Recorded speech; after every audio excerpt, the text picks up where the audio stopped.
우리가 하나님과 함께 일하는 자로서 너희를 권하노니 하나님의 은혜를 헛되이 받지 말라. 이르시되 내가 은혜 베풀 때에 너희에게 듣고 구원의 날에 너를 도왔다 하셨으니 보라 지금은 은혜 받을 만한 때요 보라 지금은 구원의 날이로다. 우리가 이 직분의 비방을 받지 않게 하려고 무엇에든지 아무에게도 거리끼지 않게 하고 오직 모든 일에 하나님의 일꾼으로 자천하여 많이 견디는 것과 환난과 궁핍과 고난과 매맞음과 갇힘과 난동과 수고로움과 자지 못함과 먹지 못함 가운데서도 깨끗함과 지식과 오래 참음과 자비함과 성령의 감화와 거짓이 없는 사랑과 진리의 말씀과 하나님의 능력으로 의의 무기를 좌우에 가지고 영광과 욕됨으로 그러했으며 악한 이름과 아름다운 이름으로 그러했으니라. 우리는 속이는 자 같으나 참되고 무명한 자 같으나 유명한 자요 죽은 자 같으나 보라 우리가 살아있고 징계를 받는 자 같으나 죽임을 당하지 아니하고 근심하는 자 같으나 항상 기뻐하고 가난한 자 같으나 많은 사람을 부유하게 하고 아무것도 없는 자 같으나 모든 것을 가진 자로다. 아멘. 오늘도 이 새벽에 하나님 앞에 나오신 우리 성도님들, 또 비록 화면이지만 영상으로서 이렇게 예배에 함께 동참해 주시는 우리 성도님들께 하나님께서 은혜 베풀어 주시기를 간절히 바랍니다. 오늘 말씀에 사도 바울 선생님은 자기를 가리켜 모든 것을 가진 사람이다라고, 또 하나님을 믿고 예수님 가운데 삶을 살아가는 우리가 아무것도 없는 사람 같이 보이긴 하지만 사실은 모든 것을 가진 자라고 말씀하고 있습니다. 과연 그러한가요? 우리는 정말 모든 것을 가진 사람입니까? 모든 것을 가진 사람처럼 살아야겠습니다. 그리고 그렇게 사는 것은 이미 우리가 모든 것을 하나님 가운데서 받았고 누리고 있기 때문이다라고 고백할 수 있기를 바랍니다. 그리스도인들의 삶은 참으로 역설적입니다. 무슨 말씀이냐? 정말로 모든 것을 가진 사람처럼 사람들 눈에 보이는가? 그러한가 생각해 보면 그렇지는 않은 것 같습니다. 아브라함이 그런 것 같습니다. 아브라함 이름의 뜻이 무엇입니까? 열국의 아버지란 뜻입니다. 그러나 열국의 아버지인 아브라함은 100세가 될 때까지 자식이 있었습니까? 없었습니까? 없었습니다. 오죽하면 하나님 저에게 이렇게 복을 많이 주셨는데 이 유산을 상속할 사람은 제 종 다메섹 사람 엘리에셀입니다 라고 말할 정도였습니다. 하나님께서 이름을 아브람에서 아브라함, 큰 아버지에서 열국의 아버지라고 이름을 바꿔 주시긴 했지만 그에게 자녀가 없었습니다. 그러나 오늘날 아브라함을 자기 조상이라고 하는 사람들이 얼마나 많이 있습니까? 우리도 아브라함을 가리켜 믿음의 조상이라고 말합니다. 유대인들도 아브라함을 자기의 조상이라고 말합니다. 이슬람교 사람들도 아브라함은 자기의 조상이라고 말합니다. 카톨릭 신자들도 아브라함을 자기의 조상이라고 말합니다. 아브라함은 이삭을 낳고 나중에 후처를 통해서 몇 명의 아들들을 더 낳았지만 그 아들들만 가지고는 도저히 열국의 아버지라 하는 이름을 받을 수 있는 사람이 아니었습니다. 그러나 하나님께서 함께 해주시고 하나님께서 축복해 주시고 그가 그 믿음을 지켰을 때에 오늘날에 이르러서는 정말 하늘의 별과 같이 바다의 모래와 같이 수많은 사람들이 아브라함을 자기의 조상이라고 고백하게 하시는 하나님의 은혜를 볼 수 있습니다. 자식이 많지 않아도 열국의 아버지가 되게 하시는 것, 이것이 하나님의 능력이고 하나님의 은혜입니다. 야곱은 어떠합니까? 쌍둥이로 태어나서 아버지의 장자의 축복을, 하나님의 축복을 받기를 사모했습니다. 축복을 받았는데 어떻게 해야 됐습니까? 고향을 떠나야 했습니다. 외삼촌이 댁에 가서 20년 동안 그 두 딸들, 아내들을 위하여서 14년, 나머지 6년, 20년을 일하는 동안 외삼촌이 10번이나 자기의 삭슬을 변경하였고, 수고할 때 밤에 자지도 못하고 애를 쓰고, 또 일이나 사나운 짐승에게 뜯겨 물린 것이 있으면 그것을 갚기 위해서 노력하고 수고하고 애썼다라고 말을 합니다. 나중에 바로왕 앞에 섰을 때 내 연수가 조상들에게 미치지 못하지만 험악한 세월을 살았습니다 라고 고백한 사람이 누구입니까? 야곱입니다. 그러나 그는 하나님께 축복받은 사람이었습니다. 자기 입으로는 험악한 세월을 우리의 조상들과는 비교할 수 없을 정도로 많이 살진 못했지만 내가 험악한 세월을 살았습니다 라고 고백하였지만 그는 하나님의 축복받은 사람이었습니다. 그렇습니다.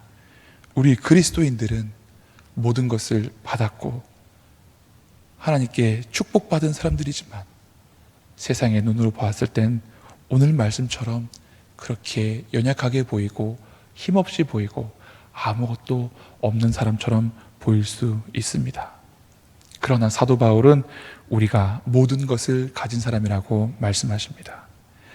이 모든 것을 갖게 되는 경로가 있습니다. 첫 번째, 하나님의 은혜로 됩니다.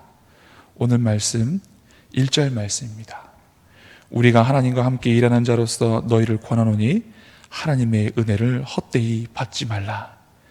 이르시되 내가 은혜 베풀 때에 너희에게 듣고 구원의 날에 너를 도왔다 하셨으니 하면서 이사야 48장의 말씀을 인용하고 있습니다.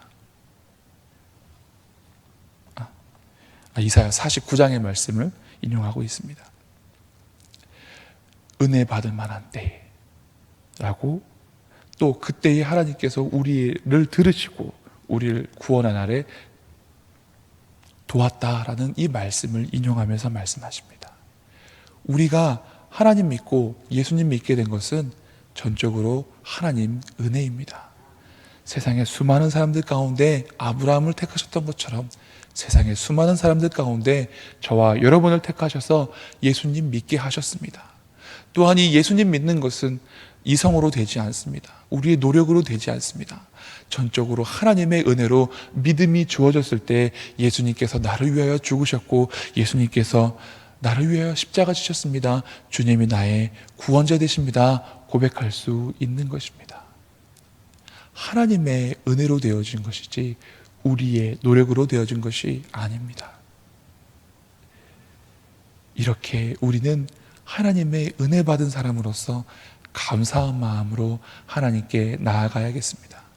모두에게 열려 있지만 아무나 받을 수 없는 것이 이 하나님의 은혜입니다. 수많은 사람들에게 복음이 전해졌지만 아무나 그것이 믿어진 것이 아니란 말씀입니다. 우리는 하나님의 은혜로 예수님 믿게 되었고 하나님의 은혜로 천국을 소유하고 영생을 소유한 사람이 되는 것입니다. 또한 사도 바울은 이 모든 것을 누리기 위해서 우리가 스스로 자천하고 노력하는 사람이 되어야 된다라고 말씀하십니다. 오늘 본문 4절 말씀에 오직 모든 일에 하나님의 일꾼으로 자천하여 라고 말씀하십니다.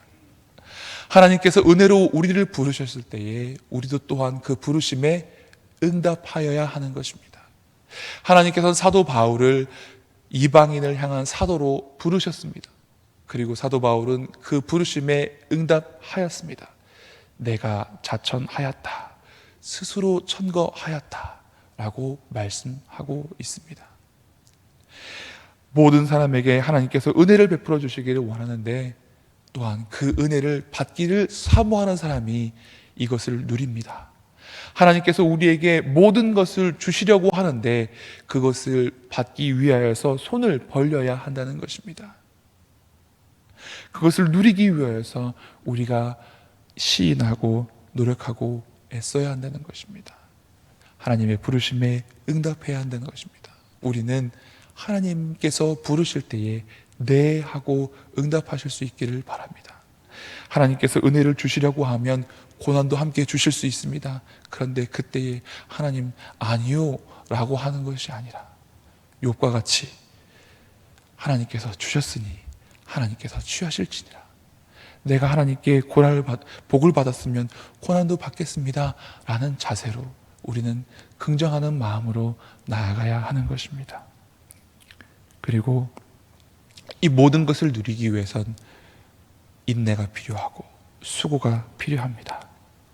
오늘 본문 5절 말씀에 보면, 그리고 4절 뒷부분에 보면 사도로서 이 부르심의 상을 얻기 위해서 그가 얼마나 고난받고 애통하고 힘들었었는지를 말씀하고 있습니다. 4절 하반절입니다. 많이 견디는 것과 환난과 궁핍과 고난과 매맞음과 갇힘과 난동과 수고로움과 자지 못함과 먹지 못함 가운데서도 라고 말씀하고 있습니다.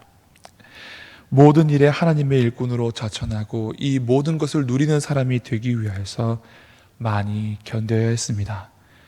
환난과 궁핍과 고난, 이런 것들을 감내해야 했습니다.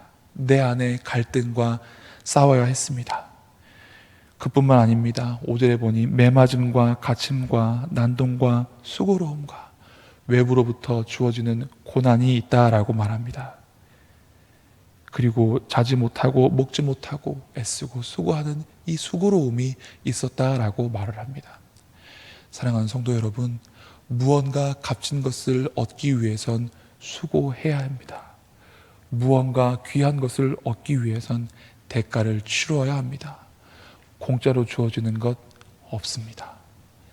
많은 것들 공짜로 누리는 것 같아도 사실은 거저 주어지는 것은 없습니다. 하물며 하나님께서 주시는 것, 보다 더 온전하고 아름다운 것, 영원하고 썩지 아니하는 것, 이 모든 것들을 누리려고 하면은 우리 또한 거저 얻는 것이 아니라 이러한 것들을 동반해야 하는 것입니다.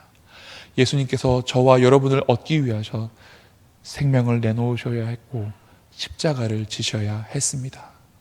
아까도 말씀드렸다시피 야곱이 하나님의 복을 받기 위해서 고향도 떠나야 됐고 많은 수고를 겪어야 했습니다.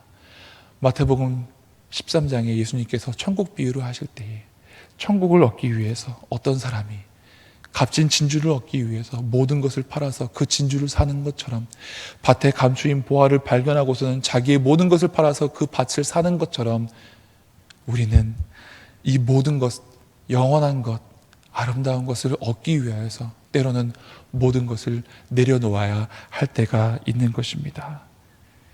사도 바울 선생님은 진리의 말씀과 하나님의 능력으로 의의 무기를 좌우에 가지고, 즉 양손에 들고 로마의 병사가 싸우러 나갈 때처럼 이렇게 의의 병기를 가지고 싸워야 한다라고 우리에게 말씀하십니다. 8절 말씀에 때로는 영광스럽기도 하지만 때로는 욕됨으로, 때로는 악한 이름처럼 비방을 받기도 하지만 아름다운 이름으로 이 모든 것들을 감내했다라고 말합니다. 어떤 이들이 보기에는 속이는 사람처럼 보였지만 사실은 참된 것을 말았다라고 말하고, 별로 유명하지 않은 무명한 자 같으나 유명한 자로 살았고, 생명이 없는 죽은 사람처럼 보이지만 살아 있다라고 말씀하시고, 징계를 받는 것처럼 고난을 받지만 사실은 죽임을 당하지 아니하고 영생을 누리고, 근심하는 것 같이 보이지만 항상 기뻐하고, 가난하게 보이지만 많은 사람들을 부유하게 하고, 아무것도 없는 자, 세상에서 아무것도 가지지 못한 자처럼 보이지만 사실은 모든 것을 가진 자로다라고 사도 바울이 고백하고 있습니다.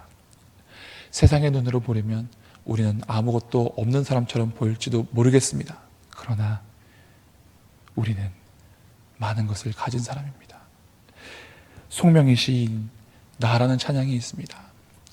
그 간증집을 보면 그 가사 중에 공평하신 하나님이 나 남이 가진 것 나에게 없지만 공평하신 하나님이 나 남이 없는 것 같게 하셨네 라는 가사가 적을 때에 자기 스스로는 정말 공평하다라고 적고 싶지 않았다라고 합니다. 그런데 하나님께서 감동을 주시기를 공평하다고 써라 라고 말씀하셨답니다. 하나님, 저는 도저히 공평하다라고는 말씀 못하겠어요. 내가 남에게 없는 것, 하나님께서 나에게 주신 것은 맞지만 공평하다라고 쓰고 싶지는 않습니다. 그리고 그때 그 가사를 적을 때 여러 가지로 힘든 상황이 있었다고 합니다. 그러나 결국 하나님께서 말씀하신 대로 받아 적었고, 그리고 그렇게 적고 나서야 하나님 공평하십니다 라고 고백할 수 있었다라고 합니다. 그는 남에게 있는 건강도 없었고 남이 가지고 누리는 부유함도 없었지만 예수 그리스도의 이름의 비밀을 소유하였습니다. 그래서 그가 간증할 때마다 제 몸이 이렇지 않았다면 여러분 앞에 나오지 않았을 것입니다. 예수님 그 이름에 담긴 비밀은 하고 목이 메어 그 간증을 시작하자마자 그렇게 목이 메어서 아무 말도 못할 때가 많이 있었다고 합니다. 그러면 성도님들은 그것만 봐도 은혜를 받았다고 합니다. 아무것도 없는 것 같고 가난한 자 같고 건강조차도 없는 그런 사람, 예수님을 만나니까 나는 남에게 없는 것이 있습니다, 공평하신 하나님입니다 고백할 수 있었습니다. 우리도 또한 세상의 사람들을 보기에 아무것도 없는 사람 같고 아무것도 누리지 못한 것 같고 아무것도 가지지 못한 것 같지만 오늘 저와 함께 이 사도 바울의 고백처럼 나는 모든 것을 가진 사람입니다 라고 고백하실 수 있기를 주님의 이름으로 간절히 축원합니다. 기도하시겠습니다.